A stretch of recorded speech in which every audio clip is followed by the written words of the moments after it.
On this episode of the Oklahoma Breakdown with Ikard and Lehman, presented by Riverwind Casino. What a game. We recap an epic OU Texas in the National College Football Roundup. We recap the other big games in week 6 of college football, including Penn State, Iowa, and Arkansas-Ole Miss. And to finish up, we give you our winners and losers of the weekend. Please download and subscribe to the podcast, rate it 5 stars, and write us a good review. Follow the show on Twitter, Instagram, Facebook, and YouTube. Just search Oklahoma Breakdown on any of those, and you'll find us. All right. Our man, Michael Hosty, will kick this thing off. It's time for the Oklahoma Breakdown. It's a beautiful Monday, October 11th, and you're listening to the Oklahoma Breakdown with Ikard and Lehman, presented by Riverwind Casino. Riverwind is Oklahoma City's premier casino experience, and your health and safety are Riverwind's #1 priorities. There are so many reasons why Riverwind is consistently voted OKC's #1 casino, but it all starts with their amazing variety of gaming thrills and excitement. Riverwind's beautiful award-winning environment plays host to more than 2,800 of the latest electronic games with a huge selection of table games, including blackjack, blackjack match, roulette, and Teddy's favorite, craps. No matter what your game, Riverwind has it in spades and hearts. And Fridays in October from 6 p.m. to midnight, you can win your share of $80,000 in cash and bonus play in Riverwind's $80,000 Monster Mansion of Money promotion. Drawings are every 30 minutes. If you need help finding your way, just visit riverwind.com. Riverwind Casino, still the one. Now, recording this Sunday night, please leave us a 5-star review and a nice comment while you're at it. A few minutes late on our recording. Teddy, you all good, man? Yeah, we're good. We had sirens going off. We had all kinds of crazy things going on. And the bad thing about where we live, it's like you have to have direct TV, and right whenever you need it the most, it goes blank on you. So you don't really know what's happening out there, but we made it through just some hell. We're good to go. Hope everyone else out there didn't have much damage either. Yeah, hope everyone out there in the state of Oklahoma was safe. Some odd weather for October, right? Weird. Yeah. Well, what's crazy is it's good, but they've known about it all week. They've been saying Sunday's going to be chance of tornadoes and stuff. So this was a classic. Just listen to your wife, moment. She's like, it's the weather's supposed to be bad when you guys are supposed to record tonight. And I was like, yeah, so she's like, well, you could record earlier and just get it done. I was like, no, we'll stick with the time. Classic. Okay, let's get to this game. About as bad of a start to a football game you can have. You give up a touchdown on the first offensive play. You go 3 and out, you get a punt blocked, and 2 plays later, they score another touchdown, and you're down 14-0. And it looked like they had settled in a little bit, and then they were down 28-7, come roaring back in the second half. Where do we start, Ted? That's the question. Where do we start? I feel like we have to start with the quarterback situation, right? Yeah, that's going to be the hot topic coming out of this thing. Once everyone comes down off that post-win high and settles in this week, and you go back to your normal business, it's going to be, okay, what's the situation at quarterback now? Okay, so I feel like this is the best way to approach it. And that's by answering the question, why did Spencer Rattler get benched? Like, why? So a lot of people point toward, the long touchdown run for Caleb Williams that brought a spark in that football game. There's no doubt about it, but I'm not sure that played a huge part in Lincoln Riley's decision. So let's kind of break it down, because Rattler is the starter because he knows the system better, right? I don't think anyone that has eyeballs will say that Rattler's more talented than Caleb Williams. He's not, whether you're talking about running or even arm talent wise. I mean, my goodness, that kid can rip it. But the separation between the two is experience and understanding of the defense. Correct. Or the offense, I guess. Rattler, he processes quicker than Caleb Williams. He doesn't have the bus that Caleb Williams has had in training camp and in practice. But when the thing keeping you on the field is your decision making and your understanding of the defenses, when you start making critical mental errors, you got to come off the field. And we saw it in this game last year, and it was the exact same thing almost, because the interception, and you and I, we were trying to figure it out. I mean, we were trying to come up with any excuse for Rattler on the broadcast, but the interception that he threw right to BJ Foster, it was all on Spencer Rattler. He thought Austin Stogner was running a different route. He had the wrong concept in his head. He thought Stogner was going to run a dig instead of a corner. He had the wrong route in his head. You can't mix that up in a game like that. Like, when you're the quarterback and you're supposed to be the reliable guy, you're supposed to be the guy that's out there to make good decisions. You can't mix up the plays in your head. Right. No, you can't. Especially whenever, well, you never can. You got to be on it out there. You can't make those mistakes. But I will say that those mistakes happen to most quarterbacks throughout a game. So the fact that it happened and he came out tells you pretty quickly that it's been close between the two for some time. Like, those are mistakes, right? But those mistakes don't get 95% of the starting quarterbacks in the country benched, especially in a game like that. No, I know what you mean. And, we talked about it. We've said, leading up to this game, like, the offensive line had been the bigger issue. If those were the choices, right? The O-line or Rattler, that the offensive line had been the bigger issue. But the fumble, that is what I think really kind of pushed Lincoln Riley to make the decision. And that wasn't an easy decision for Lincoln to make. Like, he knew what was going to come with that decision. That's a huge decision for a million reasons. Forget the game, right? It's a huge decision in the game, but all the things surrounding it, like, that guy was the preseason Heisman Trophy favorite. I mean, it's crazy. You know what else is crazy? Like, that interception looks a lot like, I know it was a different play and different coverage and everything, but it was a lot like the interception last year where he just threw it right to a guy. And then the fumble was a lot like the fumble last year. The fumble. So the really frustrating part about the fumble is initially Rattler makes the right decision, right? So they're trying to fake a concept they had run earlier in the game, right? They're in that bunch. They fake the bubble screen to the inside receiver, and Jeremiah Hall and Stogner are faking their blocks, and then they're trying to slip behind them, right? It's almost like a pop pass with two different options, and Texas covered it. They covered it well, and it wasn't there. But instead of, and I've got no problem with Rattler trying to make a play after that, but you have to protect the football, right? You either throw it away or you just eat it. You take the sack. You can't fumble the football in that situation. You cannot be careless with the football. And from that point on, man, it was Caleb Williams the rest of the way. Yeah. Yeah, it was. And he didn't really look back, and he looked totally prepared for the moment. One of the things that, and I made mention of this during the broadcast, is he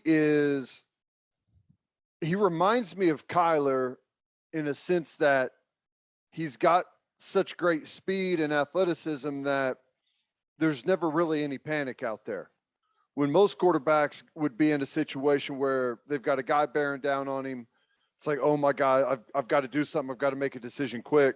He really doesn't, and he's got no panic. He can just run right around the corner of guys. So, yeah, it was shocking to see Lincoln make that move 2 times in a row with Rattler in that game. And, this time, obviously, he didn't go back in the game, but both times it's been the right move, and probably won in the football game. Yeah. Do you think Texas is looking at that game going, us forcing that fumble is the worst play we had defensively? Oh, that's funny. Brought number 13 in the game. That's funny because I guess like during game day, like outside the stadium, whenever they were taking shots of there was like a group of Texas fans chanting that we want Caleb, kind of like the students were that a couple games ago. Yeah, that's pretty funny. So looking at what Caleb Williams did, now it wasn't perfect, but man, it was good. Now he needs to stop dropping the snap. That needs to go away. That's crazy. Please stop doing that. But dude, I don't know what else to say other than he has the juice. Yeah. I mean, I did not know I knew he was fast. I did not know he was that fast. I mean, Deshaun Jameson can go now. He can't tackle, but he can run. And Caleb Williams didn't get hawked by one of the faster dudes in this conference. And then the thing that really stood out to me as I went back and watched the game, to admit, his arm strength, it's not good. It is elite. I mean, he rips it like Kyler and Baker ripped it. There's a couple of plays out there where he made some throws that a lot of times you're worried about a young guy making those throws. It might get intercepted, but he has such velocity on it that he's safe with, and he trusts it, and you get away with it whenever you've got arm strength like he does. And he did. I was impressed. I loved how aggressive he was throwing the football, but also like when he was extending plays with his legs, I loved how aggressive he was pushing it down the field. Yeah. Like he took some chances. Let's just call it the way we see it. Like those two balls to Mims, the one on the touchdown, the other one on the big long play. By the way, that was a sweet first down signal by Mims after the long way. I was like, oh, that was well done, sir. But he gave Mims a chance, right? And that's something that I'd been complaining about Rattler, that he had one-on-one in some of those situations, and he didn't give his guys a chance to make plays, and that's what Caleb Williams did. Now, is he going to get some of those picked off if he takes chances like that? Yeah, some. But I'll take Mims in those situations quite often. I'll take Hazelwood in those situations, and him giving them a chance. Like Marvin Mims rewarded him for giving him a shot to make a play. And it's like the throw, the back shoulder to Hazelwood. That's a play Jaden Hazelwood's got to make. Should have been a touchdown, but like he's giving his guys a chance. And there's something to be said about that, man. Well, the defensive guy is always at the disadvantage there. Almost always has his back to the football. He's the one that's got to go up, defend, try and turn, find the ball. He's the one that's going to almost always get called for the interference there. Yeah, let your guys go make plays. And he did that, and it worked out well, which I'm shocked at how aggressive Texas played defensively, especially with the lead that they had. Coming into the game, and we broke it down on the preview pod, right? They had been a majority deep zone, cover 3 and cover 14. Like I'm talking nearly 80% of the time playing deep zone, giving you the underneath stuff. I think they played more snaps of cover 0 in this game than they had all season combined. Had to have. It was crazy. And, they got that may be a stretch, but it's close. I'm telling you, it's close. Yeah. They got super aggressive trying to stop the run too.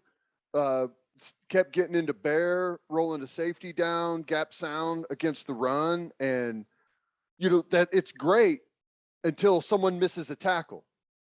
And when someone misses a tackle and your gap sound, there's no one left on the back end, and you've got explosive runs on your hands.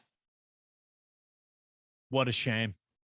It was, and you kept pointing it out, man. It was weird to see them keep being that aggressive. Now, I will say there are a lot of times where we complain when a team gets conservative, right? They get a big lead, they get really conservative, but you're up 28-7, and I was like, okay, this is just how Texas came to play today. And I I kind of liked the mentality, and then I just don't think they knew how to handle Caleb Williams when he came to the game. It just changed things. Yeah, they played good enough defensively to get the switch at quarterback and cost them the game. That's painful. It is painful. It just unfortunate for Texas. What a shame. So what does Lincoln do moving forward? Right? I know he came out and said, "Hey, it's going to be a competition," but just with what I saw on the sideline, right?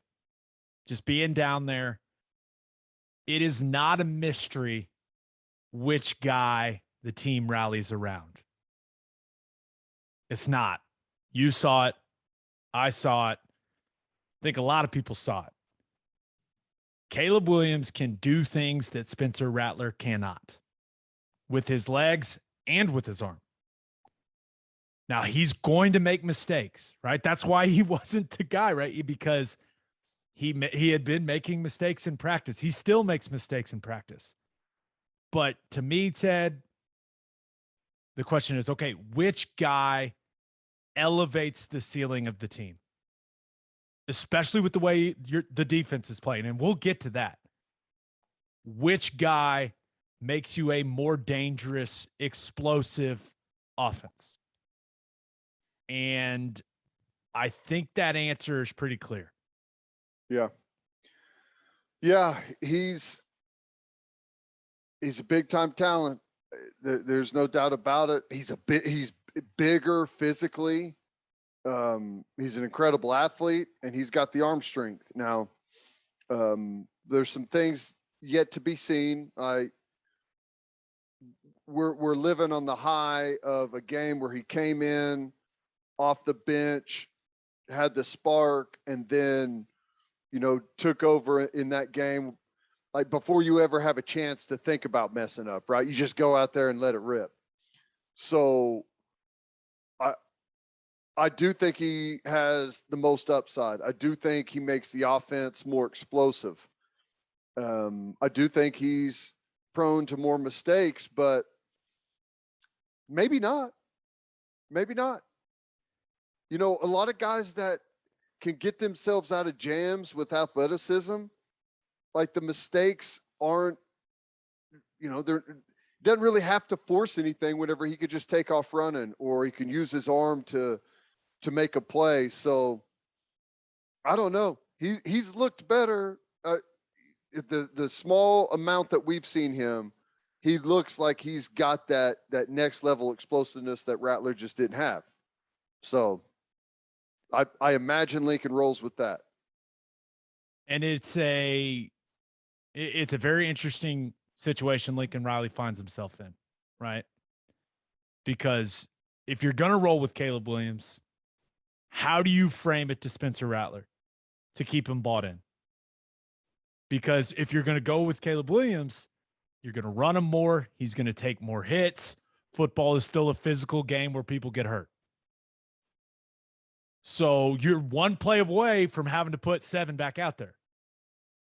So Lincoln Riley in the past has been, and people give him a lot of shit for it, but in the past, he has balanced the QB competition thing very well leading up to the season. He hasn't had guys leave the program in the middle of the season at the quarterback position, those types of things. This seems like a completely different challenge, though. It is. It will be, but that's why you're not hearing Lincoln Riley after the game come out and say, "Yeah, Caleb's our guy." I mean, obviously, you guys all saw the same thing I did. Yeah, he's our new quarterback. He's QB1 moving forward. The reason he doesn't do that is because he's got to be measured, and just like you pointed out, he needs both of those guys. He needs both of them there, engaged, locked in, focused, ready to play. So you got to massage this very carefully, just like Saban had to massage it very carefully with Jalen Hurts and Tua. Everyone kept wanting him to make some type of call and some type of decision and proclaim something. And that's where the famous, line comes from. "I'm not going to, so stop asking." that's where that comes from, is because he knew that he needed both of those guys to win. And he did. Jalen came in and bailed him out, in the SEC championship game, right?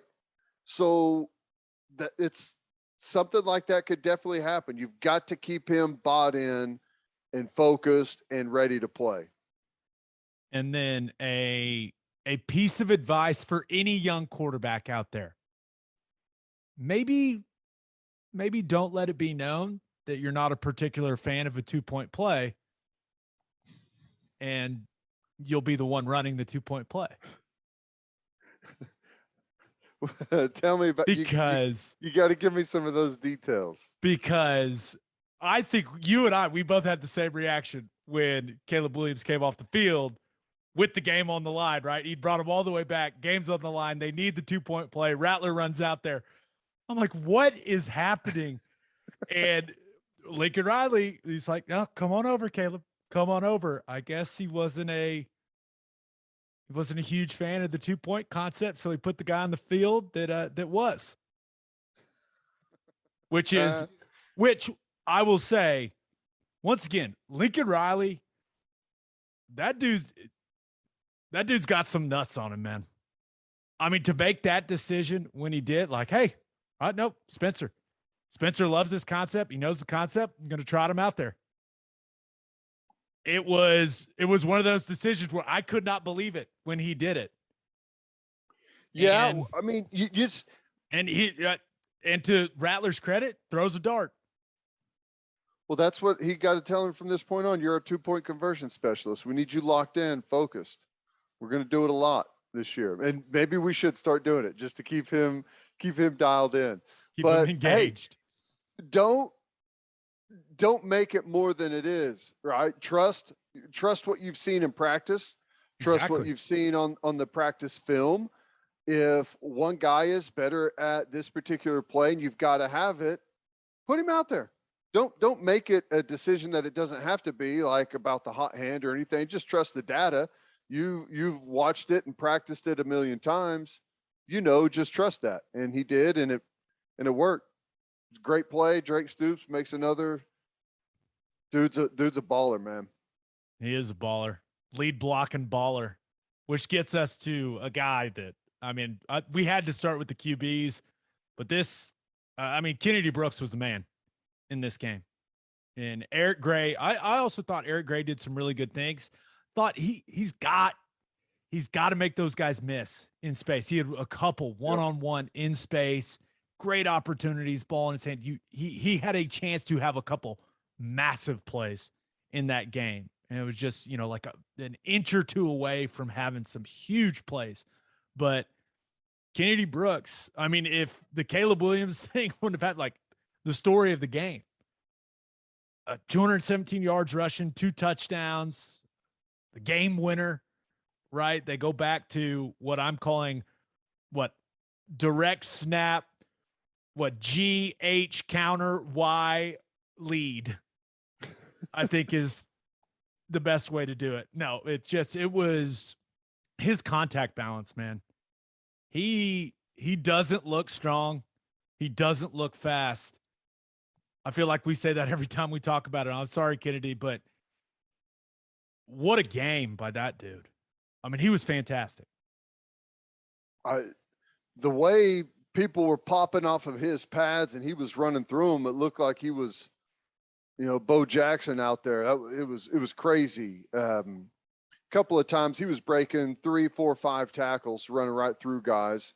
And yeah, some of those were pathetic tackling attempts, but other ones were legit efforts, guys coming in physically to try and bring him down. And he had a downhill day, and it was impressive.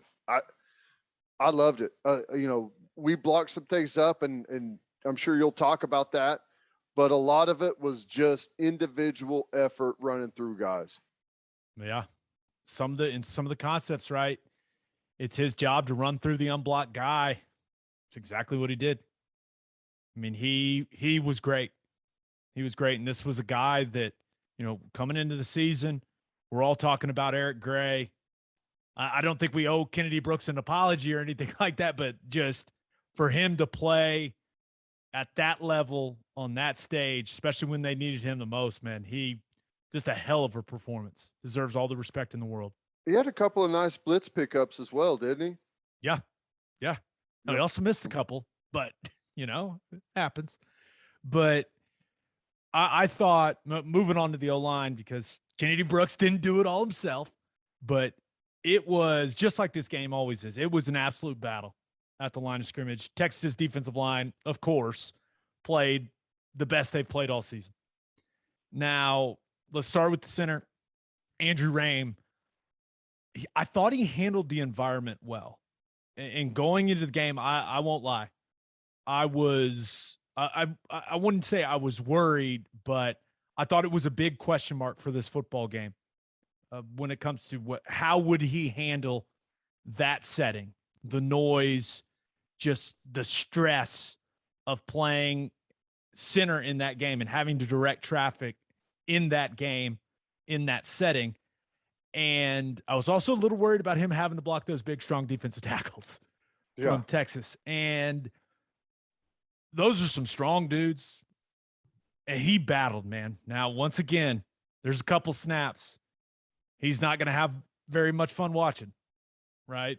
Just get thrown to the ground. He's playing against some big physical experienced guys. He'll learn. He'll learn to play on his insteps a little more. He'll learn to grab and hold people better.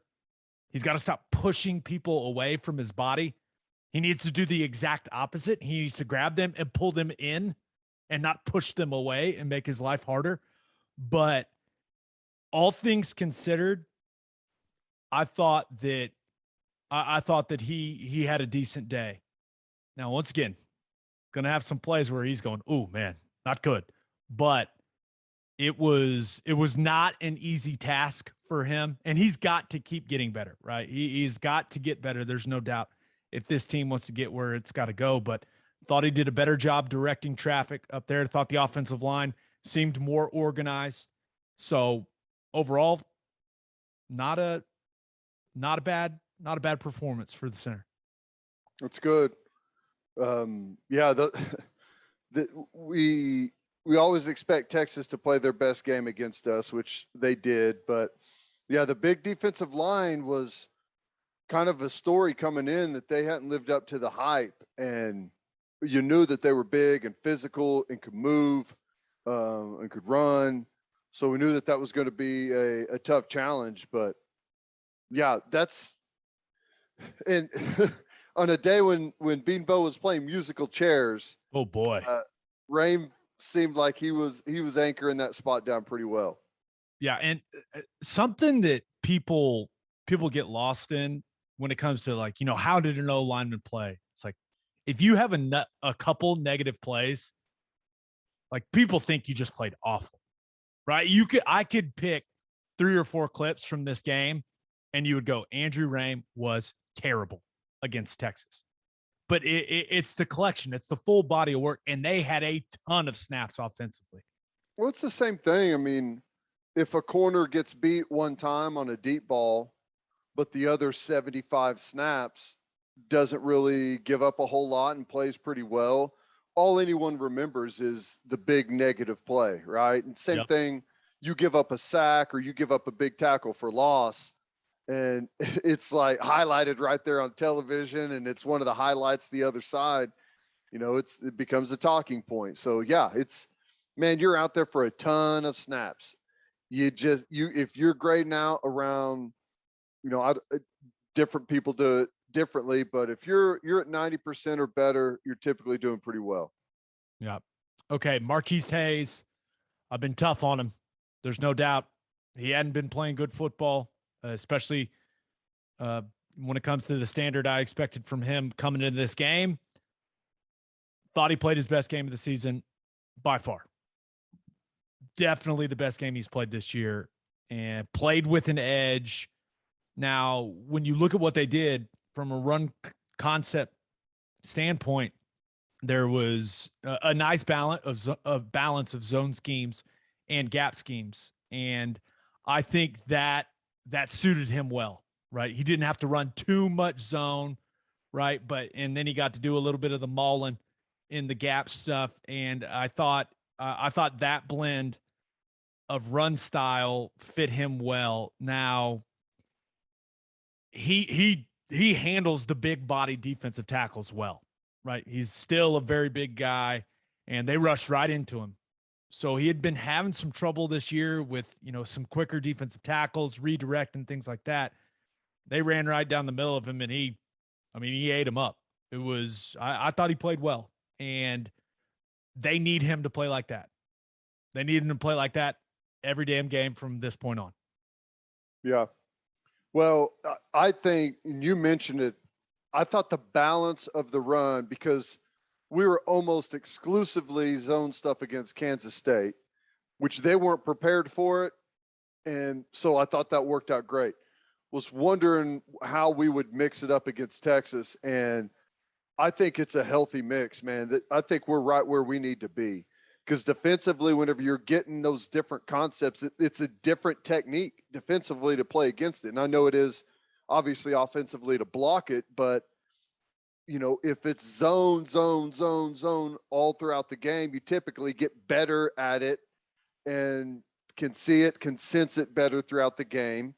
And it's the same with gap scheme. Whenever it's just gap scheme all game, you settle into that as well. But whenever it's a mixture of both, keeps you guessing. Plus the play action stuff, you can expand your play action, your catalog of plays that you've got out of both of those too. So I liked it.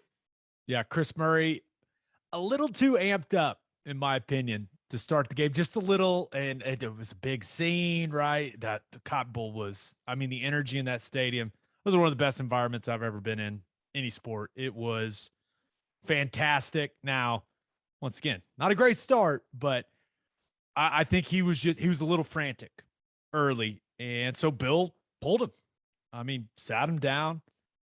And I think that period of time allowed him to calm down a little bit, allowed him to refocus. And once he got back on the field, I do think he, other than a few mental errors, like I thought he played pretty dang well. He got back on the field and played at the level he's been playing at, right? And he's been, in my opinion, the second most consistent guy they've had along the offensive line. And once he got past that rough start, I thought he settled in, and he was the consistent guy we've seen this season. How's he? Does it look like he and Raym are starting to work better together? Raym and the guards are starting to, the communication getting better? Yeah, definitely. And that's one of the things that I always think, when you're going and playing in a really loud environment, right, on the practice field, it forces you to communicate, like over communicate, right? Because they crank up the crowd noise in practice. So you really got to know stuff because at the center position, because then you have to be able to communicate it, and you're screaming, you're doing all that stuff, and then you got to play ball, right? So it almost forces you to get better at it, whether you like it or not. So I think that what they did in the practice field leading up to this game, I thought they carried it over well. And that's what you want, right? And it's still, when it comes to playing together, this is still an inexperienced group when you think of it that way. So I thought Anton Harrison, he still drives me insane. I want to make that clear, but there's just too many plays where he looks a little unsure of what he's doing, but he got pulled. And after he got back in the game, especially in the second half, there's a couple of stretches, a couple of series in the second half where I thought he played his best football of the season, where I was like, yes, he's stringing 4 or 5 really good snaps together. And you're like, okay, this is what it looks like. He's looking, composed in his set. He's punching, he's keeping his hips in it as opposed to getting, bent over and getting pulled. He's playing like with a stronger core. He's got guys locked out. I'm like, okay, this is what it looks like. Now he would still sprinkle in some plays where I just go, oh my gosh. But I did think, once again, it's a young player. It's a big stage. And I thought he did some better things in pass protection in the second half. He's still got a long way to go, but I'm choosing to see the positivity in the way he played in the second half. I'm ignoring the fact that he got pulled from the game because he was messing up so much. I'm going to look at the second half and say, hey, you know what? He did some good stuff. Well, hey, focus on the good things, and that's really all it is. You've got a 4-year career, and whenever you start off, there's some good, a lot of bad, and the whole goal is to just keep chipping away at the bad.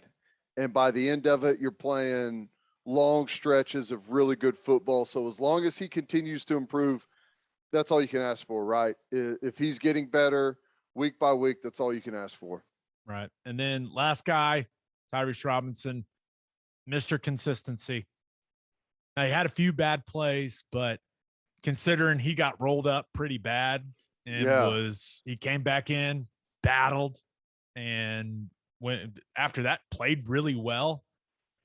It's another solid performance from him, and he's still a guard. I don't want to make it sound like he's, playing like elite at the tackle position, but I really believe he's making himself some money with the way he's playing at right tackle. Right? He's going to kick back inside in the NFL, but I think he's showing a versatility and an athleticism that's doing him some good when it comes to playing at the next level. So 52, he's playing some good ball, man. Good ball. Yeah. That's awesome. Yeah, good to see. He had a couple of really, and you mentioned it on the broadcast, that once they got that running game rolling, they started playing with some of that nastiness that we're accustomed to out of the Oklahoma offensive line. And he was kind of leading the pack. At least I noticed a couple of plays where he was playing angry out there. That's good. Yeah. Anything else offensively? We mentioned Drake Stoops, great blocker. Good job. I thought, fantastic.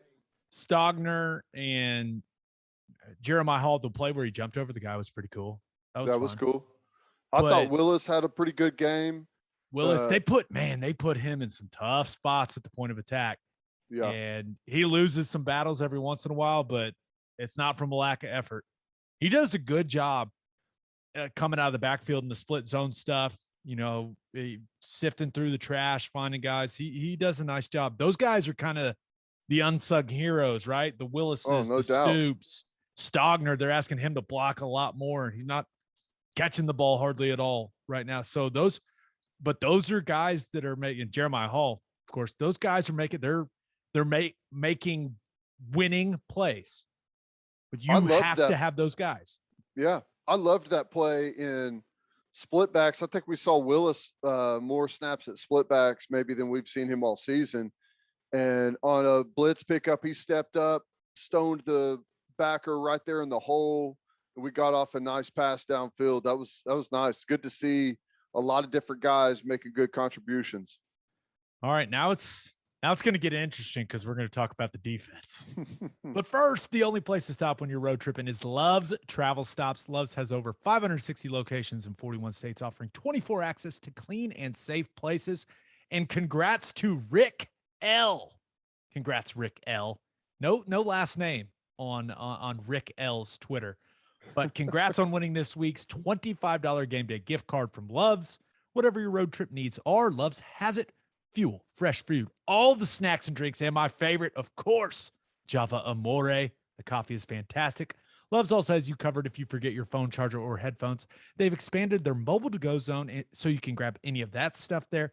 Make sure you download the Love's Connect app for exclusive offers from today's most popular brands. The Love's Connect app also includes a route planner and store locator. When you see that red neon heart on the highway, stop in and say hi at Love's Travel Stops. For a full list of what Love's has to offer, visit loves.com. And make sure you bank at First Fidelity Bank. First Fidelity Bank is a full-service financial institution based in Oklahoma, tailored solutions for all your personal and business needs. Checking accounts, saving accounts, home loans, and much more. They do it all. Whether it's online banking from your computer or mobile banking from your phone, everything is stress-free with FFB. Making mobile deposits, paying bills online, and moving money to different accounts could not be easier. First Fidelity Bank also provides free ATMs worldwide, making banking convenient wherever you are. They also give back to the community. FFB donates a total of more than $500,000 to local charities and educational foundations. Make your life easier and go bank at First Fidelity Bank. Visit ffb.com for more information. Not ideal when you give up a touchdown on the first play of the game. It is not. Typically, it is not an ideal situation. You want to start there? We can start there. We can start wherever you want. You're the defensive guru. You have rewatched the game. It was very simple. It's a missed tackle, and a lot of times defensively, you can't do anything other than have an unblocked guy. On the chalkboard, you've got this guy is supposed to make this tackle on this ball carrier. And there's not really anything else you can do to help the guy out. You just have to go and make that play. Is it tough? Yes.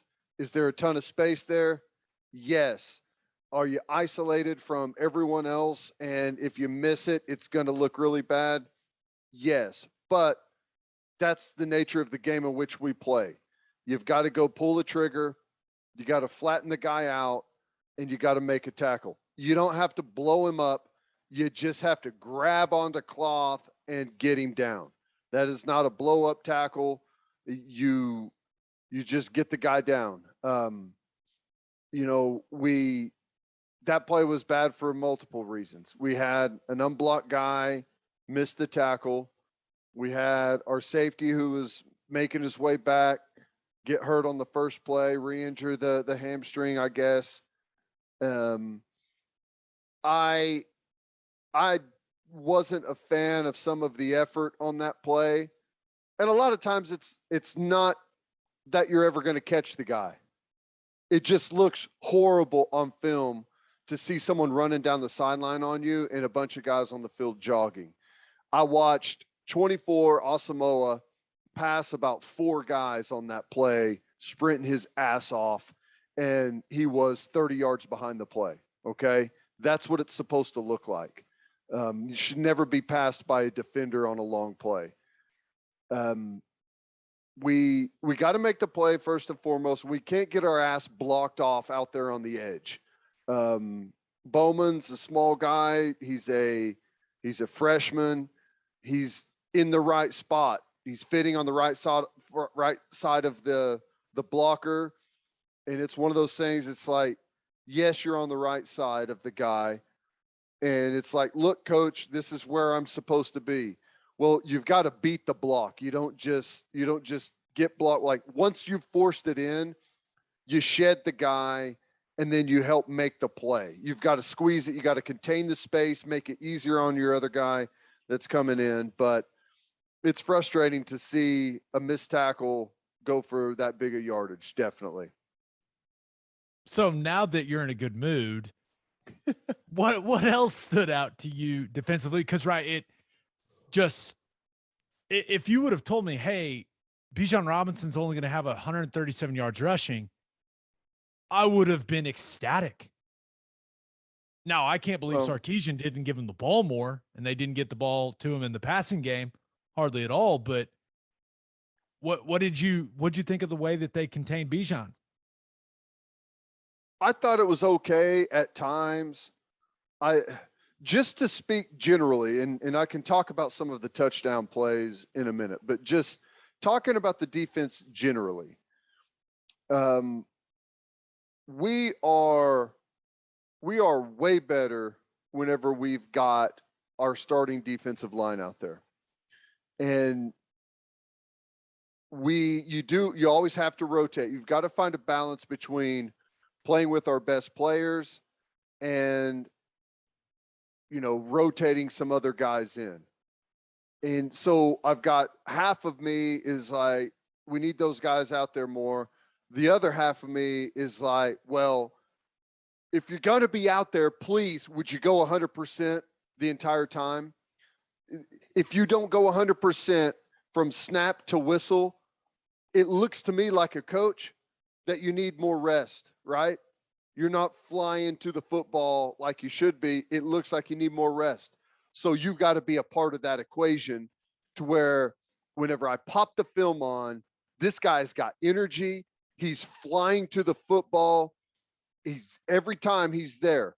So I don't say, well, look at him. That's a bunch of loaves, probably playing too many snaps if he can't handle it. So that's one of the things, but we're definitely better whenever they're out there.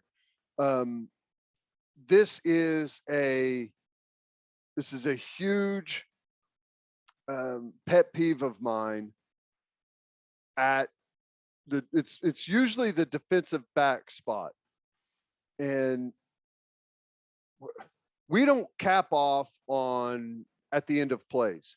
And what that means is to the folks that don't know is whenever you say cap off, that means it's a running play. The running back has got a 7-yard gain. Someone makes a tackle and the running back is dragging him for, a yard or two.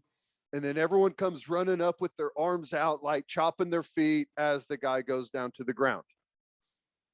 Instead of capping off and the guy's dragging someone for a yard or two and a safety comes from about 12 yards and blast the dude right in the mouth. That's what you do. Because you know what happens next time? As soon as that linebacker grabs him, he goes down to the ground on purpose because he doesn't want to get peppered in the face every single time he runs the ball. Whenever they run an RPO and a guy catches it and the corner's dragging him down and the safety comes up and is like, whoa, in position. And he goes down to the ground and he drags the corner for 3 yards instead of sticking your shoulder pad directly in his sternum and knocking the air out of him. You know what happens next time? He short arms it or he catches it and goes straight down. We got to cap guys off. The only person that I see on the team capping off on every single play that he's out there is 24 Asamoah. Other than that, there's a whole lot of what they call herding chickens, running up with your arms out, making sure you're in good position. Like you're herding chickens at the farm. So that is a frustration of mine. Like if you want to play good defense, you have to absolutely punish people because those yards are important. Talk about it all the time. The difference between 2nd and 7 and 2nd and 5 is huge. And the reason it's huge is because of the call sheet on the other side. 2nd and 5 has a huge list of things. 2nd and 7 is different. And same thing on 3rd down. So that's a big frustration of mine right now. We've got to be more aggressive finishing plays. Now, it's not like you're saying, hey, go get a bunch of targeting calls and get ejected from the game, but there is a certain physicality. Like I watched the Georgia game. Mm-hmm. There's a lot of that going on with Georgia. Finishing plays because, and that's something like as an offensive guy, when you watch tape and you see that's like that type of stuff happening, whether it's defensive linemen, it's like, hey, we got to keep blocking these guys because they're going to go kill the running back if we don't. Like those types of discussions happen. Like when you see that type of stuff on film, it changes the way that you are perceived by your opponent. Well, there's no doubt. And trust me, I've witnessed it. I've seen it. They will go down to the ground. Like, whenever we see these running backs carrying like 3 people and then they like for 7 yards, if the right safeties are playing, that happens once or twice in a game. And then from then on, it's like, boy, we're doing a better job of tackling him. No, he's doing a better job of getting down whenever the first guy gets there because he doesn't want to get his face mask caved in. So I would love to see more of that. I really would. But to talk about some of like, there was a lot of good out there. I thought the pass rush for the most part was really good. They knocked the shit out of Casey Thompson. They did. I mean, they really, like, he was hurting after the game, and it wasn't just his hand. I'm just like, oh yeah, They hit him. They I mean, he affected him got in the high pocket. load. That fourth down that we stopped before that final drive they had. I mean, they high load them. Both defensive ends won. Isaiah Thomas, I think he waited all game for that moment to hit that dude with the spin, and it worked perfect. And he drilled Thompson. I will say too, at the second level backer, we in this game we played Aguebu, we played Deshaun White, we played Asamoah, we played Shane Witter, and we played Stutzman. And I don't think there's any doubt our best two, our most productive two players that stick out is Asamoah and Stutzman. Stutzman at Mike, Asamoah at the will. Would not shock me if that's your starting two the next game. And it also wouldn't shock me if we start to whittle down that group that's playing. I am not a linebacker expert, Ted, but that's what it looked like to me. Yeah. Right? I mean, other guys, too much hesitation, not pulling the trigger, like not decisive enough. 28 and 24, when they've made the decision, man. Yeah. It is full damn speed to the football. Which is, at the end of the day, we're all going to make mistakes. There's going to be things happen. You're going to be in the wrong spot. You're going to miss an adjustment. You may miss a fit, but miss it at 1,000 miles an hour, and I think Stutzman, his mistakes are small. Like Shane Witter was in no man's land for a bunch of that football game out there. And I believe it was he and Aguebu that were in on Bijan Robinson's long run. And it did not look good. Aguebu had a really bad whiff on Bijan Robinson. Witter was in the wrong spot, which that play is a whole bunch of bad by Oklahoma, a whole lot of good by Bijan Robinson. That just shows how great he is. But I sent you the video of it. We had unbelievable effort on that play from 90 and from 40. Amazing effort to get that to where he was down on the 1 yard line. Now they end up scoring, but you always, always, always make them snap it again. Just like you go back to K-State, we're down inside the 5 yard line or wherever we were, and the snap goes flying past Caleb Williams. That's why you always make him snap it again. You never know.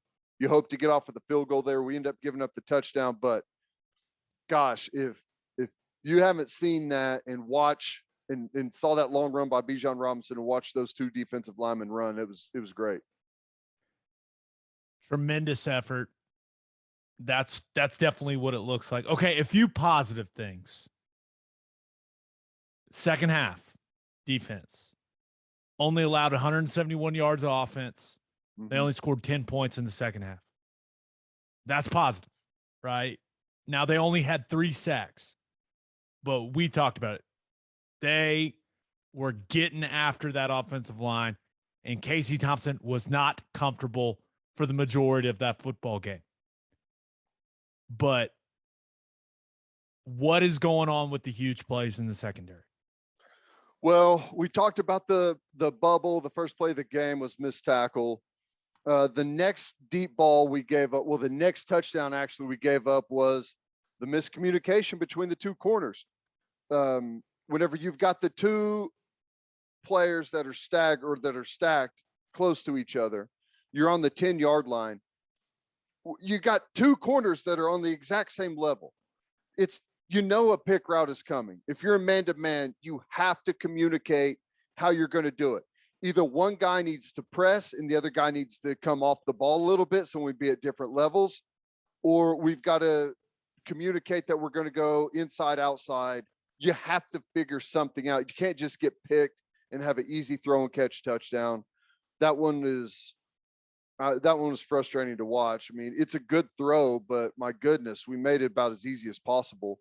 The next deep ball, the one that was really thrown really far down to our end zone, It's a busted rotation by McCutcheon. It's hard, but they start with trips into the boundary. Trips into the boundary is difficult, especially the way that we rotate it. The nickel is to the field. He doesn't come over with the trip. So the nickel is back as a deep third player, right? So then you've got a safety rotated up on the other side.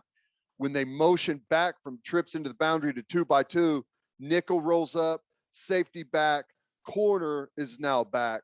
And we missed it. Latrell McCutcheon missed it, was too late, and the guy flies right by him. He's a deep third player, which means he's responsible outside third for the go ball. It was just a late adjustment, and he busted. And by the time he remembered, oh my God, it was too late. So that was a mental mistake there. Jaden Davis fooled by the fake look to the sideline. Got him. Well, they both were. Both corners, it got both of them. Our whole there was a bunch of snaps, and our whole defense is just standing up, standing there. There was a lot of, hey, what's the call? What's the call? Mm-hmm. Going on from the defensive line on the tape. Yep. And that's, there's that goes back a long time. The coaches trying to get the absolute best call in, and you understand some of that, but you can't go to sleep out there and have them quick snap you, which it's a pretty smart play. I mean, Casey Thompson's looking to the sideline whenever he claps and catches the ball. It's pretty nice how they do that, but you got to be ready. And the last touchdown, it was on McCutcheon again, but I thought the coverage was really good. And it was a great throw. I mean, it's a crossing route all the way, starts on the right side, comes all the way across the field. Casey Thompson is standing on the right hash and throws it all the way to that very far left corner of the end zone. We just have absolutely zero rush. No pressure at all. And it may have been a blessing in disguise because Texas scored too fast. Yes, they did. Okay. But I would say the stuff on the back end is it's easy stuff, but you just can't keep doing it. It's communication, it's eyes, it's understanding trips into the boundary is a difficult formation because of the adjustments in the way that you have to play it. So if I line up, if I know it's difficult, whenever I line up, I have to anticipate these couple of things that are going to happen before they happen. If there's a chance I go from being a flat player to a deep third player, that's a huge difference, right? So I need to be wired in. If this happens, I've got to get out here and get depth. I'm responsible for the deep ball.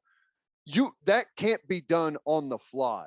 Anytime you get that formation and that adjustment happens, you've got to be ready at that moment. You mentioned the deep ball to Xavier Worthy that tied the game.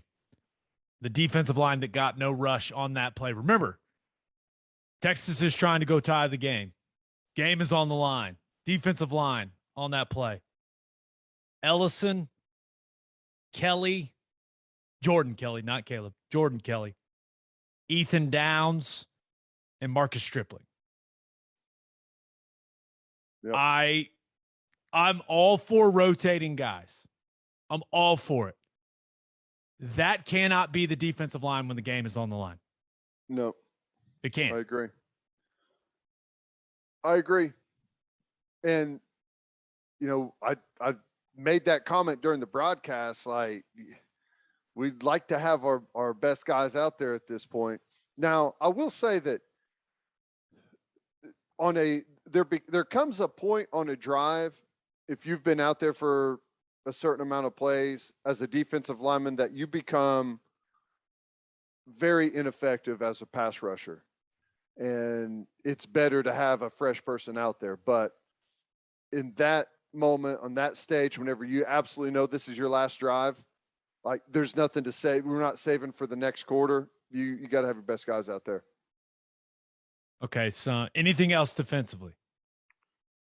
No, let's get off of it. Yeah. We'll hit some more next week. Yeah. We haven't talked about the Caleb Kelly play yet. Huge play. Yeah. Special teams, you knew there was going to be something in this game that happened in special teams that would have a huge impact on the game, and the old man did it.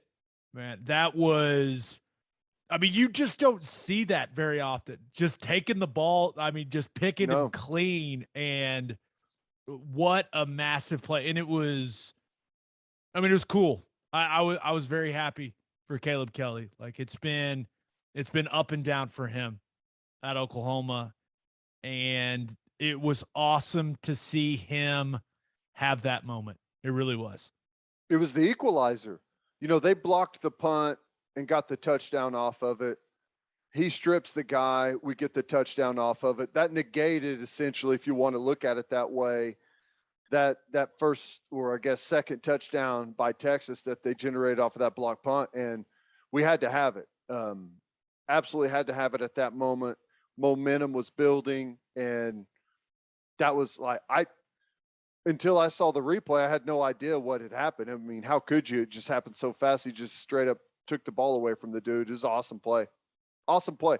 And not just on that play, but several times our kickoff coverage team did a great job pinning them inside the 20-yard line. Yeah, some really good stuff on special teams other than the block punt. Mm-hmm. Not good. But one other thing, just Lincoln Riley's decision-making in this game, right? I thought he showed a lot of confidence in his team taking the field goals when he did. Now, if they would have been, kind of some, shorter fourth down situations, who knows what he does, but he didn't get too impatient, and it ended up working out for him. Now, I will say this. I was not a big fan of the way that he managed the clock on the last drive of the game. He had 2 timeouts. I was sitting there on the sideline like, the clock is running. Am I the only one seeing this? Like, I was so confused, Ted. Yeah. I don't know. It turned out to work out. It worked out nicely, but I agree. It was a weird game because it was just so long. So much happened early that you had to fight the urge to feel like we've got to do everything right now. There was still a ton of time left in the game whenever he was making some of those decisions. So it was good not to get caught up in necessarily what the scoreboard said score-wise, but the way your team is playing. Continue to lean on the way your team is playing. Defense is starting to play better in the second half, getting after the quarterback. Running game is there. We're moving the ball. We've got a little bounce in our step. This won't be the last time we have a chance. Let's take the sure points now. The crowd. That was the best crowd.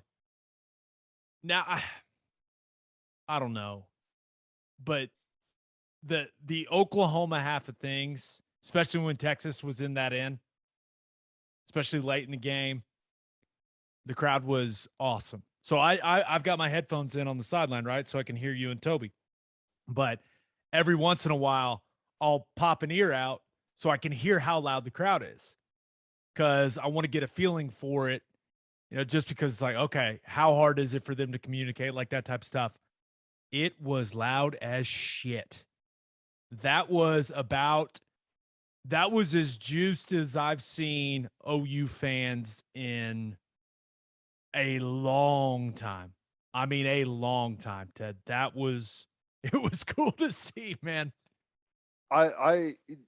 It's one of the few times, and heck, maybe the only time, that I believe the fan base is directly responsible for the outcome of that football game. Directly. The way they handled the team coming in at halftime, down, cheering them, standing ovation, there was a big roar when they were going in. The way they handled the Rattler situation coming in for the 2-point conversion, it was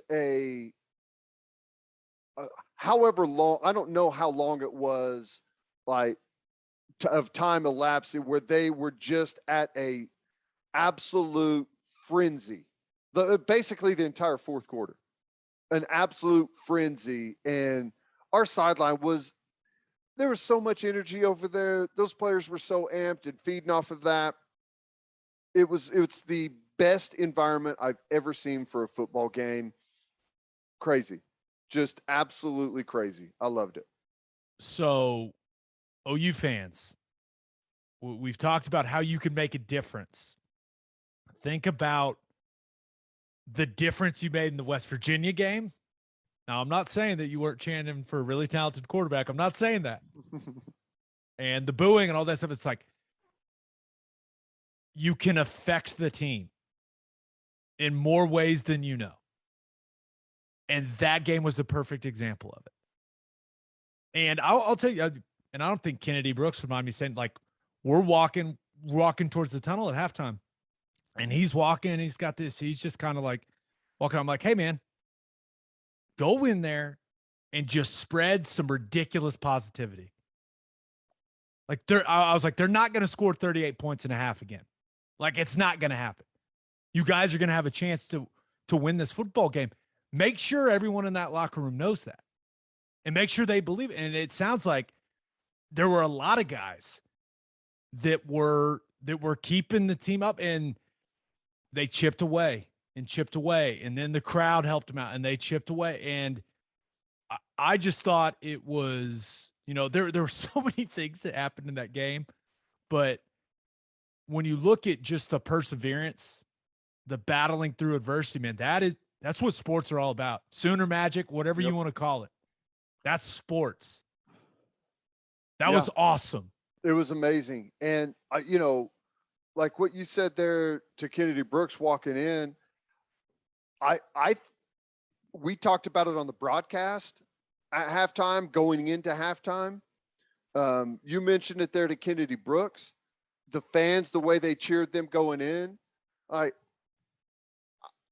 felt fine about the game. Like, obviously it wasn't going the way that you wanted. You would like to be up with a massive margin, but I was like, hey, they got a chance to win this football game, because we were starting to see some things happen there before halftime where you're like, okay, we got a chance to win this thing. Okay, let's get to call your shot. Got a couple for you. We asked number one takeaway from OU's win over Texas. This comes from Ron Buckley on Twitter. He said, who invited the Mojo Fox, and can we trademark it before Notre Dame steals it? I mean, oh, Ron, that's good. That's good, Ron. That. I love it. Yeah. Where did that fox come from? I don't know where it came from, and I don't know where he went. It was, if you didn't see it, a fox ran on the field. What was that, the first quarter? And that's how good the game was. A live fox running on the field is like the 100th thing on the list of things that happened in that game. That game hit the bingo card. It hit everything. Blocked punt, strip on special teams by Caleb Kelly. You had deep balls. You had live animals. You had all kinds of crazy things. Quarterbacks getting benched. It was everything. It was amazing. It had everything. Okay, this last one comes from Tim Meyer. I knew we were going to get something like this, Ted. Tim says, it seems like what I saw and didn't see in regards to Rattler not celebrating with his teammates. ABC had a shot of him after interview with Lincoln, and Rattler's look on his face was he was on the losing team. No smile at all. Also saw a video of him leaving field alone. I will say this. Spencer Rattler handled that entire situation a lot better than a lot of people would have. He was on the sideline. Now, it's not like he was jumping for joy or anything, but he was supporting his teammates. And the situation, fans came on the field, which never seen that at the Cotton Bowl. No. And it created an interesting situation. I don't know if it was up to him to do that or if someone there at OU said, hey, we don't want anyone to say something crazy to him or anything like that. But I will say this. We can all sit here and say that we would have stayed on the field and taken the team picture and smiled and been happy. But I don't think anyone knows how they would respond to that situation. If you're Spencer Rattler, like, think of the expectation for him coming into the season to that point. And think of what's going through his head. Think of what he's feeling physically and emotionally. I mean, the kid had to feel like his whole world had just fallen apart. He didn't punch anyone in the face. He wasn't cussing at people. He wasn't disrespecting anyone. He removed himself from a situation where who knows what could have happened. Is it ideal? No. You want to say, yeah, he should have been a better, team first guy. He should have stayed for the picture. That's easy for us to say. But I don't know what that feels like. Like, imagine being in his shoes. It had to feel like everything just fell apart for him. Yeah. And I think it's just ridiculous that everyone is just killing him for it. Like, it's easy for us to say we all would have done the team first thing. I guarantee you a bunch of people are full of shit. If you would have done it, the only reason you would have done it is so people didn't talk about you not doing it. Like, everyone is celebrating the win that happened because you got pulled out of the game. Like, there's nothing to celebrate for you. I know the team is undefeated and that's great, but I mean, it's not that hard to think about. Imagine getting fired in front of your coworkers, not like a phone call. Imagine getting fired right in front of your coworkers. And then imagine getting fired in front of your coworkers and your family. Then think about getting fired in front of your coworkers, your family, and all of your friends. And then think about getting fired in front of your coworkers, your family, all of your friends, and everyone else on the planet. It's a miserable experience, especially whenever you're sitting there. Imagine getting fired in front of all those people, and there's a camera on your face trying to get your reaction. Caleb Williams throws a long touchdown pass. Let's get a shot of Spencer Rattler to see the agony on his face as he watches the other guy have success in a game where he got benched in. It's a brutal thing to have to go through. It's miserable. So what I think we're both saying is take it easy on the kid. Yeah, all he did was come in and execute a 2-point conversion to help win the game. I mean, my hat's off to him. It's brutal to go through. It's brutal.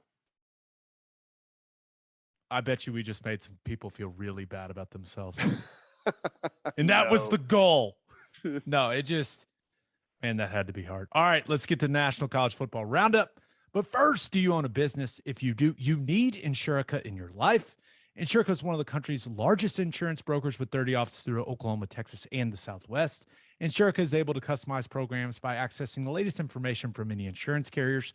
They compare and contrast coverage offerings and pricing in order to design a cost-effective, comprehensive program to meet your business's specific needs. Insurica's clients become best-in-class businesses by working with Insurica's team of advisors to manage risk. Purchasing insurance is only one way to protect your business. Best-in-class businesses win by avoiding loss in the first place. If your business partners with Insurica, you'll save huge amounts of money and take back control of your total cost of risk. I'm an Insurica client, and you should be too. If your business wants to be best in class, connect with Insurica at insurica.com. That's INSURICA.com. And guys, it's still hot outside, so you know what that means. It's still hard seltzer season, baby. And there's only one hard seltzer that we drink on this podcast, and that is Sonic Hard Seltzer from Koopa Ale Works. It's perfect for any occasion. We drink it by the pool, at the lake, and at the tailgate. You can buy 12 packs of the iconic Sonic drive-in flavors like cherry limeade and ocean water, or you can grab a citrus variety pack or a tropical variety pack. Find it at your local grocery store, convenience store, or liquor store. Sonic Hard Seltzer. Okay, Penn State goes to Iowa and suffers the wrath of the Iowa turnover machine. That is that defense. Penn State 20, Iowa 23. And even though Sean Clifford had thrown 2 awful interceptions in the first quarter, he was using his legs really well. Penn State was in full control of that football game. What, 17-3 they went up? 17-3. And the way that Iowa's offense was playing, it felt like a massive lead. That Penn State defense, it was shutting down Iowa's running game. Spencer Petras wasn't exactly looking great, and it did not look like there was a chance in hell Iowa was going to be able to overcome that deficit. But then they put together a nice drive, little run, little pass, cut it to 17-10, and then Sean Clifford gets hurt. And it changed the football game. And I did not think that Taquan Roberson was awful by any means. He had some really awful field position to work with. Shout out to Iowa's punter. That guy knows what he's doing with the old lob wedge. But Penn State's defense, they forced field goals, and that they had avoided giving up the huge play. And then Iowa got him on the big play action shot. Right. And that was the biggest play of the game. Nico Reganey, which sounds like he should be a famous gymnast or What something. a name. But he faked it, Ted. It would make you sad seeing how good that route was. Just he fakes running the over route. He kind of turns and runs it over out the other direction. The safety spins in a circle. Just a great ball by Petras.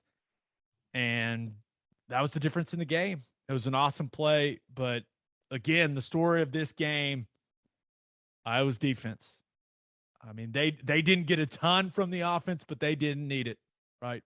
Forced 4 turnovers. They now have 20 forced turnovers in 6 games. It's absurd. It's crazy. It's crazy in an era where turnovers just don't come like they used to. Gosh, that's crazy. And give Iowa credit. They had another great home field advantage. They had a great atmosphere, another great football game. Hated to see Clifford go down, but Petras is solid. But if the running game isn't going for Iowa, he becomes pretty ineffective. When he's put in predictable spots, he becomes ineffective.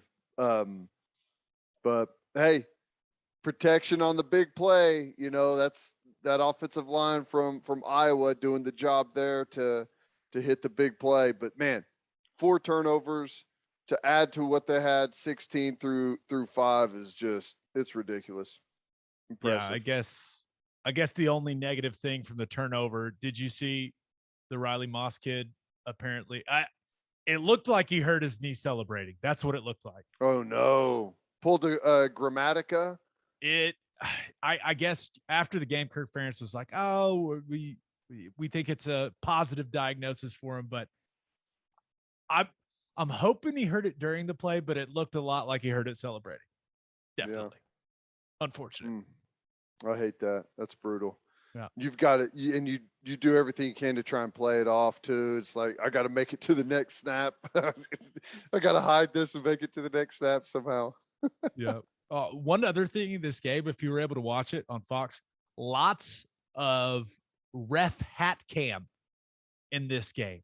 And yeah, they just put a camera on the ref's hat. They went to it a couple times, and I'm not going to lie, didn't hate it. It was different. I was like, oh, that's different. They've tried that in the NFL several different times and never really go back to it. If we're talking about cams, how about the pylon cam catching the shot of Mims' foot? Oh, how awesome was that? I was so happy for Marvin Mims, Dallas kid, just making big plays in OU Texas. I like that guy, man. Awesome. Great interview. Okay, next game. Arkansas 51, Ole Miss 52. This game was like a drug for people that love offensive football. 1,287 yards of offense, and it came in a variety of ways, Mr. Lehman. Long, sustained drives, quick scoring drives, big, huge, explosive plays in the run game, huge, explosive plays in the passing game. KJ Jefferson was slinging it to Treylon Burks. And he was also Superman diving and juking dudes left and right to get in the end zone on a couple different runs. Matt Corral, he was throwing darts to Braylon Sanders. And he was also like a battering ram at the goal line, just like running through people to score touchdowns. I mean, it was insane. Arkansas ran for 350. Ole Miss ran for 324. Traylon Smith and Rocket Sanders for the Hogs, Snoop Connor and Henry Parrish for the Rebels. Ted, I'm pretty sure these guys are still running. I mean, there was no stopping them. As a defensive guy, you had to have loved this game. You had to have appreciated this game the way I did. But the thing that everyone's going to be talking about, Sam Pittman saying, hey, we're going for two. We're going for the win. I loved the call. I didn't love the play call. Few too many options. I think there was an option to pitch it. There was an option to throw it. There was an option to run it. That's one too many options for me. That's a lot to process. Yeah. And they end up coming up short, lose by a point. But I agree with the call. But I'm assuming you enjoyed the game that had 14 touchdowns as much as I did. I enjoyed the highlights of the game. I don't think I could sit there and enjoy watching it. Maybe I could. I don't know. If I've got no interest in it, like if I've got no vested interest in it, then I could probably enjoy a game like that. But I love the call to go for two there. I got no problem with it. He's trying to establish an attitude there, a mindset. I got no problem with him trying to take advantage of that, because who knows? You've obviously been able to move the ball, but if you got an opportunity to win the game and end it, let's go. So yeah, I loved the call, and I'm kind of with you on that. When you start to get too many options, you start to take away someone's athleticism, and they end up thinking instead of just reacting. So. Yeah, unfortunate for Arkansas, but nice win for Ole Miss. All right, you can have your popcorn now, I guess, right? Isn't that what Kiffin said? Yeah, and also Ole Miss, they wore the blue jerseys with the blue helmets. It's a strong look. Yeah, they look good. Look. All right, last game, Georgia 34, Auburn 10, and it started off pretty solidly for Auburn, right? They had put together like a 17-play opening drive. We were like, all right, they kicked field goal. Maybe this can be interesting. And then it was over. Georgia's defense settled in and just, I don't know if this is too graphic of a description, Ted, but they strangled Auburn's offense, like strangled it to death. They couldn't run the ball, right? Tank Bigsby, Bo Nix, they couldn't run it at all. And Bo Nix he's just not the type of quarterback that is going to beat a team like Georgia, dropping back and throwing it 38 times. I mean, that's not what he does. But it did feel like Georgia getting that big goal line stop before the half gave them even more momentum. I wonder if Brian Harsin regrets that decision. Wonder if he wishes he would have just taken the points there. But Georgia ran it pretty well in this one with White and Milton and our boy Stetson. I mean, Stetson Bennett he's efficient. He's efficient, and I'm not sure he's good enough to go win them a national championship, but he was good in this one. Man, he was letting it fly down the field. That was the most I've seen him push it down the field. He was pretty accurate with the deep ball, showed off the wheels at times. It'll be interesting to see what Kirby Smart does at quarterback moving forward, but that Georgia defense, they gave up 10 points, 10 on the road against a, decently talented team. And it almost feels like they didn't play very well. Like the standard they're being held to is crazy. Georgia is good. They're good. I thought it looked like they were going to hold them to 3. And because they were allowing like 5.8, and then they shut out Arkansas, and it went down to like 4.4 or something. Nice. Just muted to drink water and spilled it all over myself. The YouTube viewers will enjoy that one. That's great. They shut out Arkansas to take their points per game down to 4, and I was like, no way that they're going to hold someone to under their average of 4.4, something like that again. So I'm actually glad they didn't, and they gave up 10, but they're really good. And Stetson, and they don't need any unbelievable play at quarterback right now. They almost won the national championship with Fromm as a true freshman at quarterback, like never even throwing the football down the field. So it looks like they're going to try the same thing this year. And, I don't know what JT Daniels his prognosis is going to be moving forward, but the formula for them is good right now. There's going to come a time where they're going to need some offense, but maybe there's not. I don't know. Yeah, I think the only thing that could really derail this thing for them is some big injuries on the defensive side. Yeah. Right. Like a Jordan Davis, someone like that going down. Like that's the only thing, because that defense is, it is elite. They got talent everywhere. So we'll see. Now, I'm not saying that, they're just going to waltz to a national championship. I don't think that. I don't think that with some of their limitations offensively, I think that it's going to be tough for them to win it all. But right now, with what we've seen up to this point, they look damn good. Damn good. Yep. All right, let's get to our winners and losers of the weekend. But first, are you unhappy with the surface around your pool? Are you not pleased with your patio? Soft Rock specializes in installing safe rubber surfacing for pools, patios, gym floors, and other outdoor spaces. Soft Rock's rubber safety surfacing provides a long-lasting surface that is impact and slip resistant, fully customizable, and virtually indestructible. Local business owners Heidi and Cody Clark are avid OU fans that are driven to help you with all of your pool and patio surfacing needs. Visit softrock.com/OKC. That's SOFTROC.com/OKC for more information. The Clarks also own the Driveway Company. The Driveway Company has tailored solutions to eliminate all your driveway problems. They can repair cracks, clean and seal your rotting grass-filled joints to prevent water damage, ultimately saving you thousands of dollars in future repairs. Visit thedrivewaycompany.com/OKC for all of your driveway repair needs. Learn more about Soft Rock and the Driveway Company by visiting their Facebook and Instagram pages or by calling 405-294-9834. And make sure you send your kids to Bishop McGinnis Catholic High School. Bishop McGinnis has a long tradition of educational excellence. With a 12-to-1 student-to-teacher ratio, no student is overlooked. Bishop McGinnis's college prep curriculum offers 22 AP courses.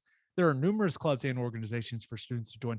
And as a proud member of the OSSAA, there are 14 sports offered. If you want to provide the best possible educational and spiritual development for your children, contact Bishop McGinnis Catholic High School or visit bmchs.org. Financial aid is available. And don't think I forgot about making you do some ad reads from now on. I didn't forget. We just got to pick which ones you're going to do.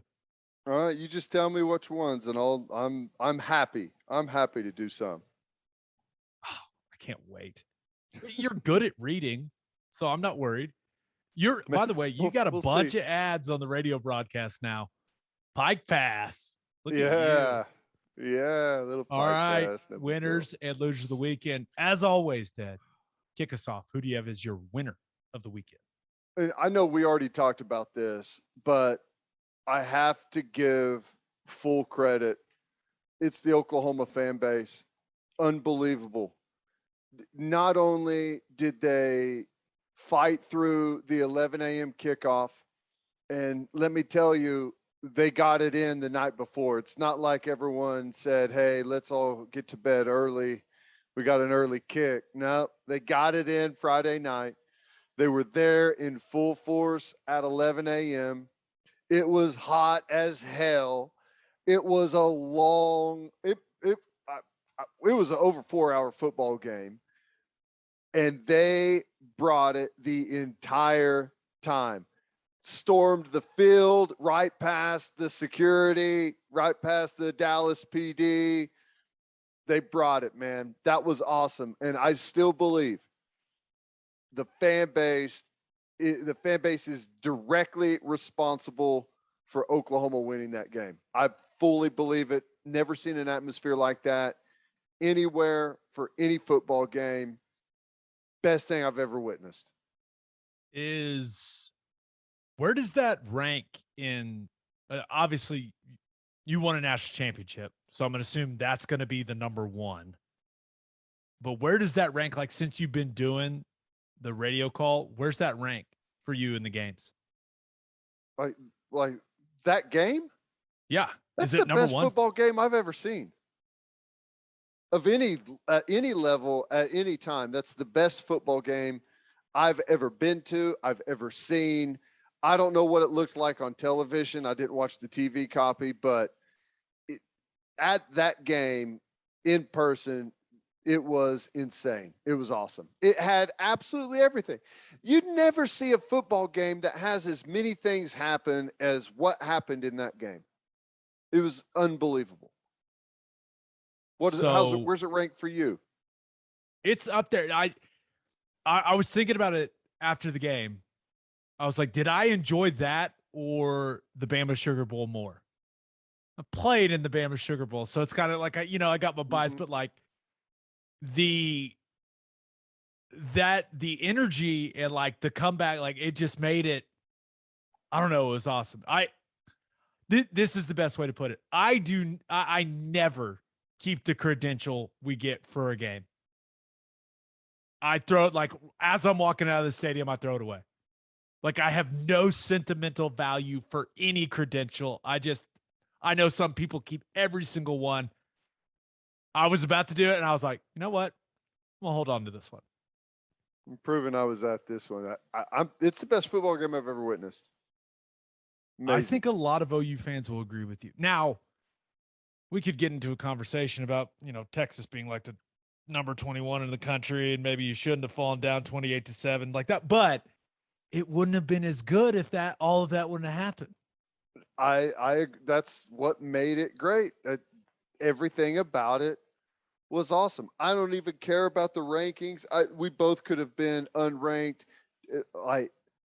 Just what happened on the field was the most entertaining thing I've ever witnessed. And again, the OU fans, hat is off. Amazing. I agree that I feel like in my lifetime, now maybe 2000 Nebraska or the jump around game in 08 against Tech, but I feel like those are different because I feel like that's winning both of them. Right. I feel like that's the biggest impact an OU crowd has had on a game in my lifetime. Oh yeah. Yes. Now I've seen a couple of moments like where it got so loud that it impacted the game, and it was loud Saturday. Don't get me wrong, but it wasn't really that it was loud. It was like 50,000 people or however many OU fans were there were willing every single play into existence. It was awesome. It was just, you can't even explain it, how cool it was. Good job, OU fans. I was yelling a lot, by far the most I've ever yelled on the sideline. I was just like making audible noise, just screaming to the fans, like pumping the crowd. I was like, I got to do my part. It was awesome, man. I think that's how everyone felt. I'll say this. My wife, she went to the game with my sister-in-law, my brother-in-law, or both my sister-in-laws, my brother-in-law, and my sister-in-law's friend. and they were exhausted after the game. Oh God, I can't imagine. It was one of those things. And I feel like that's how a bunch of OU fans, like, they just put everything they had into the game. Everything they had, like, they're all like straight to bed afterwards, like the whole thing. Like, I feel like that's how a vast majority of OU fans at that game felt. Like, hey man, we left it all on the field too. Like that's what it felt like. I feel like, there's the people that didn't go down, like stayed home or watched the game or went to watch parties. And it sounds like everyone at all the watch parties were exhausted too and gave it all they had. I mean, just insane, man. I loved it. It was great. It was my brother-in-law's first OU Texas. It's all downhill from there. Yeah. That's the one right there, man. Amazing. That's the one. All right, who do you have as your loser of the weekend? I got to go with Jon Gruden. Ooh, controversy. Gruden going through it right now. Sent some emails 11 years ago or 10 years ago, and he apparently there's some racist stuff in there, maybe about DeMaurice Smith, and he called Roger Goodell some type of name in an email. So I'm not defending. Well, I'll defend the Roger Goodell thing, but obviously not defending anything racist. But he is in a bad spot where they're going back through Washington football team emails, and they're getting emails from him whenever he wasn't even an employee of the NFL. So that sucks for him, but I don't know what's going to happen. I don't know like how his team feels about it. I'm sure he had to go to those guys right away and tell them what's about to happen. And I don't know. It's a weird situation, but a lot of people are asking that he has to do some type of punishment, whatever that might be. Yeah. And I think it was clearly a distraction. I mean, anybody that was watching Red Zone on Sunday, the Raiders got beat by the Bears in Vegas. Mm-hmm. And, you can say, no, it was Justin Fields. He was great. And it's like, they didn't stop the run particularly well, but it was also like that team just looked a little out of sync. Yeah. Right. And this is why it's not the same as the Urban Meyer thing, but it's like similar. Like you always want to avoid becoming a distraction for your football team. And that's what happened. And when there are distractions, it takes away from the focus of the team. I mean, it's only natural that it happens that way. And the Raiders scored 9 points, and they got beat by the Bears at home. Yeah. Scored 9 points, and they've been pretty good offensively this year too. So yeah. So no doubt. Yeah. All right. If you're a whiskey or bourbon drinker, stop what you're doing. Head to your favorite liquor store and buy some Balcones products. You got to grab some of Balcones Lineage single malt whiskey. It was just voted one of the top 20 whiskeys in the world by Whiskey Advocate, and you'll be shocked by how affordable it is. Also, you got to snag some of Balcones Baby Blue Corn whiskey. It's made from blue corn. That's the fancy corn, and that's why it has won more than 25 awards. Last but certainly not least, you got to buy some of Balcones Pot Still Bourbon. Its big flavors make it perfect to drink year-round. In 2012, Balcones Single Malt won the Best in Glass competition, beating brands like Johnny Walker and Macallan, and became the first American distillery to win the competition. This stuff is the real deal, people. If you love great whiskey and bourbon at a great price, then Balcones products are the only way to go. The whiskey may be made in Texas, but the owners are from Oklahoma. To find a liquor store that has it, visit balconesdistilling.com. Okay, for my winner of the weekend, thought about going with Valtteri Bottas. Want to talk a little F1 here, Ted. I know it's your favorite. Won his first Formula One Grand Prix in over a year, holding off Max Verstappen in the Turkish Grand Prix, or Grand Prix, as the fancy people say. But Drivers' Championship's heating up, man. I mean, it's heating up. Verstappen overtook Lewis Hamilton after this race. It's getting intense, Ted. I know you love it. I know you love it. Come on, Mercedes. Get your stuff together. Yeah. I mean, they did win this one because now he's not going to drive for Mercedes after this year, but Bottas, he is the second driver for Mercedes. So everyone felt good for him. It's like, oh, yeah. It was almost like, when they bring the kid that's really bad off the basketball team off the end of the bench and they score, they're like, yay. That's a horrible comparison, but that's how I feel like some people treat Bottas. He's like one of the best drivers in the world. It's just funny. It's like, oh, good for him. But winner of the weekend, Arizona Cardinals. The 5-0 Arizona Cardinals, the only undefeated team in the National Football League, got a hard-fought home win against the 49ers, and they proved they can win in different ways, right? They did not have an explosive day offensively, but that's what good teams do. They can win different styles of games. And I thought the 49ers defense played pretty well, but Kyler made enough plays, and DeAndre Hopkins ended up mossing Josh Norman. Oh, you hate Josh Norman giving up a play. You just hate to see it. But that was the play of the game, clearly.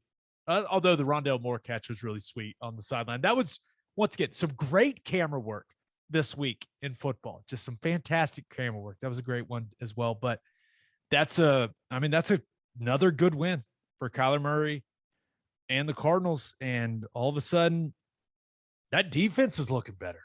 Arizona defense, and I know they're playing against rookie Trey Lance, and he's feels like maybe he's swimming mentally a little bit, but made it really difficult on him. Got big stops on a couple of key fourth down attempts by the 49ers.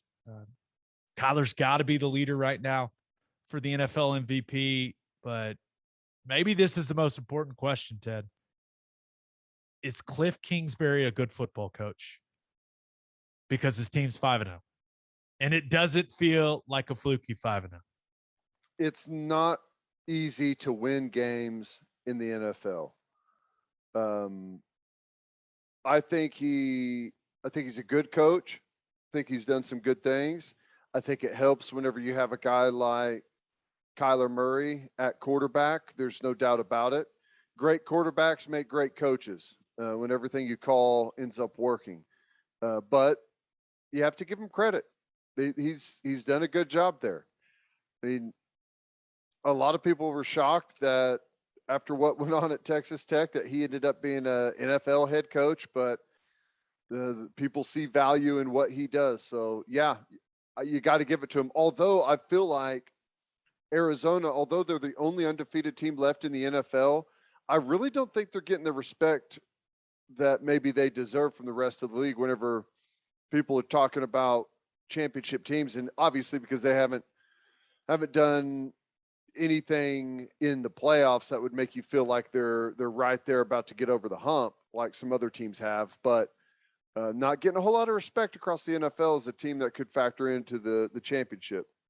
Yeah, and I think it has a lot to do with, they haven't been there, they haven't done that, but also, once again, I think it's a product of how some people feel about Cliff Kingsbury. I really do. Yeah. Some of the game management issues in the past, I think a lot of people just look at him and be like, I just don't see him as a, NFC championship or Super Bowl type coach, but his team's undefeated. Yeah. That's where they're at. So I don't know. We'll see, but I'll tell you this, man, they're fun to watch. I know that. They are. Kyler's, if he can keep this up, I mean, I don't know, when do they play the Seahawks with Russell Wilson down? They've beat everyone in the division now. Door's kind of open, man. Ooh, just realized this. Next Sunday, Cardinals Browns in Cleveland. Nice. Yeah, that was out in Arizona last year. A lot of people went out to that game. A lot of Sooner fans. Yeah. So that'll be I got a feeling that'll be one we talk about on the next episode. Okay. Cleveland with another big one. Another nice win. Yeah. He's good at football. How about that? Mhm. All right. Thought about going for loser of the weekend. Thought about going with the Giants. New York Giants, man. I mean, just beat up, right? Didn't have Slayton or Shep coming into the game against the Cowboys. Lost Saquon Barkley. Did you see his ankle? I just saw the picture of how bad it was swollen it rolled was? over. Dude, they got a shot of his ankle on the sideline. They Scott Hansen, they showed it on Red Zone, and he was like, "Oh my god, look at this!" It just, I don't know how it got that swollen that quickly. It was, dude, it was ugly looking. That's brutal. Then gosh, I can't say Kenny Galladay. Wow, that was tough. Hurts his knee, missed the entire second half, and then Daniel Jones. Who? I mean, that's one of the worst parts about football, but I mean, he lowered his head. I don't think the defenders were at fault, but that man had no clue where he was. Stumbling. I was like, ooh, that's one where, and I will give credit to several of the Cowboys defenders were gonna save him from himself. Yeah. And I thought that was cool to see those guys, trying to take care of him. But they not something you want to see, and certainly not something the league wants to. No. Like one of your starting quarterbacks just stumbling around the field out there. I was like, oh No. bad visual. Also thought about going with the Bengals kicker. Speaking of bad visual, the Bengals kicker, Evan McPherson. If you didn't see this, please go find it. He kicks a field goal in overtime to win the game. He was the only person on planet Earth that thought he made the field goal. It clearly didn't go in. And he started celebrating.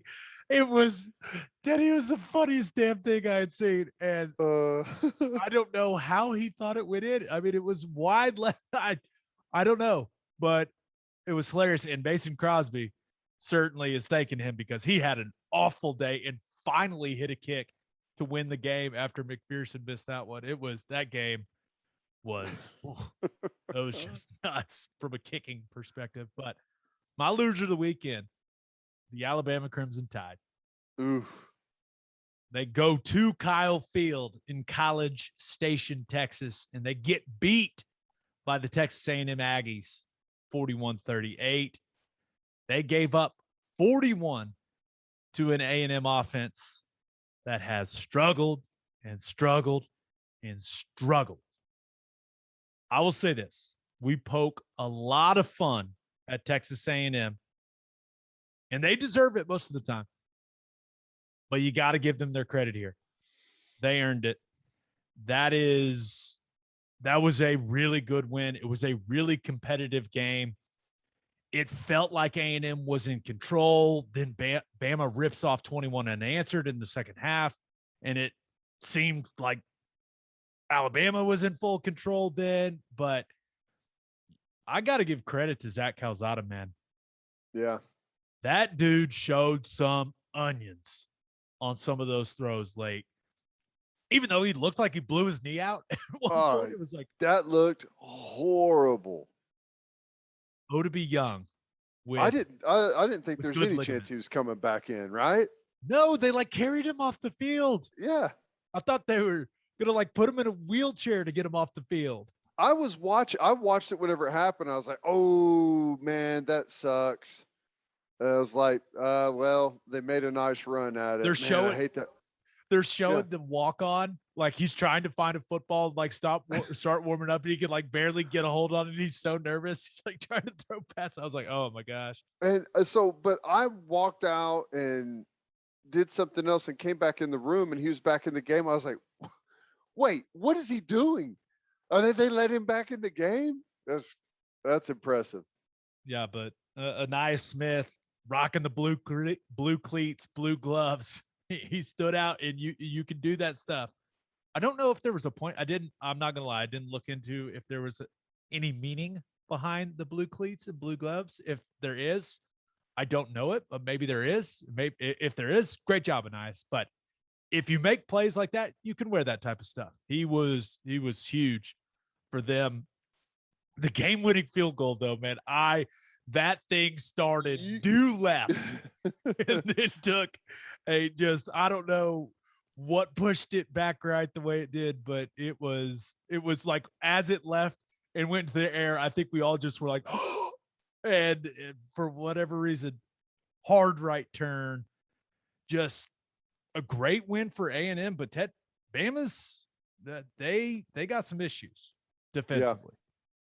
Yeah, they did not look good. I thought Bryce Young actually looked good considering some of the pressure he was dealing with up front. But yeah, defensively, and they've been a little bit banged up.